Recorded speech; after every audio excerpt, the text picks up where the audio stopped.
খামারে আজকে ইমরুল ভাই আসছে, হাঁস মুরগিকে খাওয়া দিতেছে। আওয়াজ করেন জোরে জোরে, আয় আয় বলেন। এই ওই যে হাঁসগুলোকেও দেন।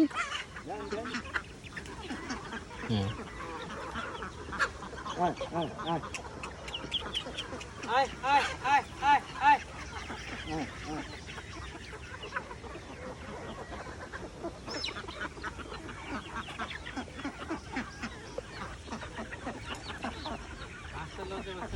ইমরুল ভাই সামনে ঢাকা থেকে একটা টিম নিয়ে আসবে, ক্যাম্পিং করবেন। আজকে জায়গা রেডি করতে আসছে ইনশাআল্লাহ।